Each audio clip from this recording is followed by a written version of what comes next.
I had never paid much attention to the gaming section on Netflix, even though I'd been a subscriber for what feels like forever, mainly using it to binge watch shows and catch the latest movies. My gaming fix was usually satisfied by a subscription to Apple Arcade, known for its vast and diverse library. However, one lazy Sunday afternoon, with nothing new catching my eye on Apple Arcade, I stumbled upon the games section on the Netflix app on my phone. It dawned on me that I was already paying for this service. Why not see what it had to offer? Opening the Netflix app, I navigated to the Games tab, intrigued by the simplicity of the interface. It was straightforward, listing the games with appealing thumbnails, much like their TV shows and movies. I learned that just like Apple Arcade, these games on Netflix had no ads, no additional fees, and were part of my existing subscription. This was a pleasant surprise, considering how many mobile games are riddled with interruptions. One of the first titles that caught my eye was Stranger Things 1984. Being a fan of the series, I was immediately drawn in. The game presented a nostalgic, retro adventure, echoing the charm of the show and taking me through familiar settings and storylines with a delightful pixel art style. The controls were smooth, and the game was surprisingly immersive, especially considering it was a mobile adaptation of a TV show. This was quite different from my usual Apple Arcade picks, which often felt more like traditional games than extensions of other media. Next, I tried Shooting Hoops, a whimsical game featuring a basketball with a dart gun attached, allowing you to manipulate the ball's movement by shooting darts. It was quirky and lighthearted,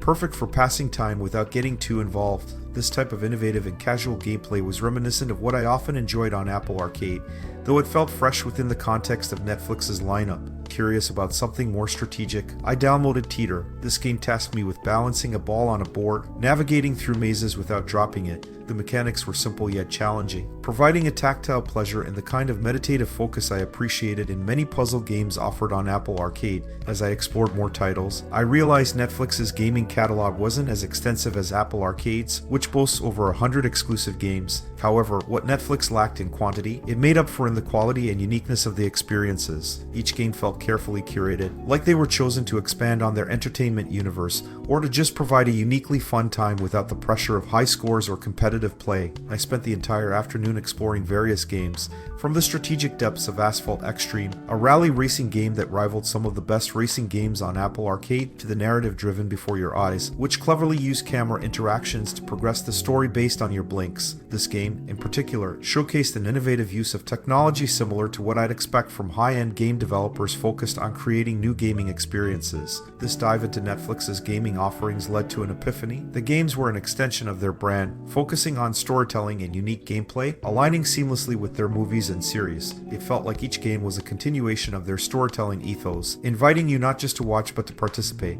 Comparing Netflix to Apple Arcade wasn't entirely fair, as each service had its strengths. Apple Arcade is a powerhouse of diverse, exclusive titles from renowned developers and includes family sharing features. It's perfect for the more dedicated gamer looking for a range of experiences. Netflix games, on the other hand, felt more like a thoughtful complement to their video content, aimed at casual gamers looking for entertainment without commitment. Reflecting on my gaming Sunday, I realized that as long as I maintained my Netflix subscription for movies and series, I had a whole library of fun, engaging games at my fingertips at no additional cost. This realization was a game changer, quite literally. Why pay extra when I could enjoy a variety of gaming experiences as part of a service I already used and loved? As the sun set and my phone battery dwindled, I concluded that Netflix games, while not as extensive as Apple Arcade, offered a unique value that was worth exploring, especially for those who already subscribed for video content. It's a convenient, cost-effective way to enjoy gaming, and it perfectly complements their core offerings of movies and series, making my Netflix subscription even more valuable. After all, who could resist the charm of seamlessly switching from watching a favorite show to jumping into its universe in a game? If you enjoyed today's video and have not already subscribed, do it now so you know when the next video is uploaded. Thanks for watching.